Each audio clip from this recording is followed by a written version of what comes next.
Welcome to the Windows Computer and Technology channel, and we have a new version of Microsoft Edge that has been released for the stable version, as they follow Google Chrome quite fast in general in a few days.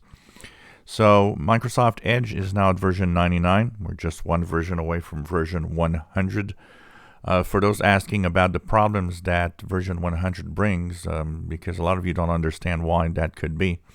The problem resides on the fact that the string of information has 3 digits instead of 2.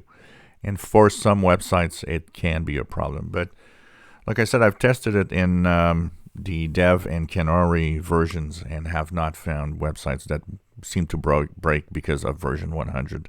That will be coming up next month.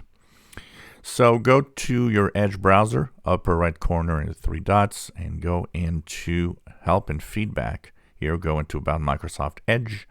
And as of today, March the 6th, 2022, you'll be up to date to version 99.0.1150.30.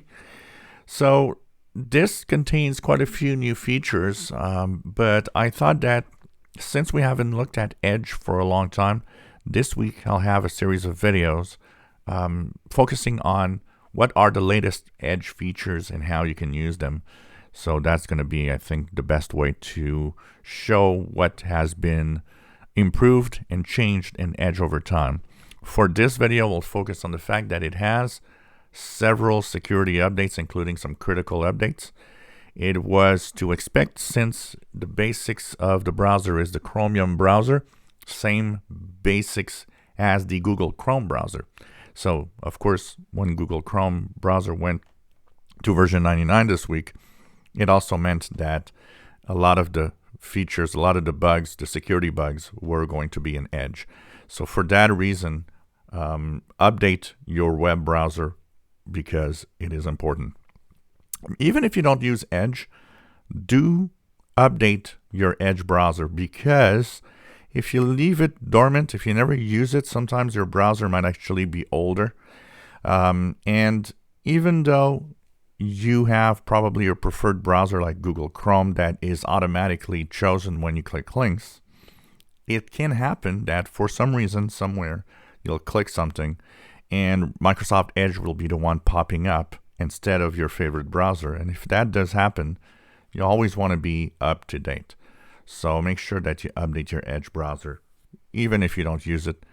Like that, you know that when it goes on the web, it's the first line of defense, as I always say, because that's the program that goes to the websites.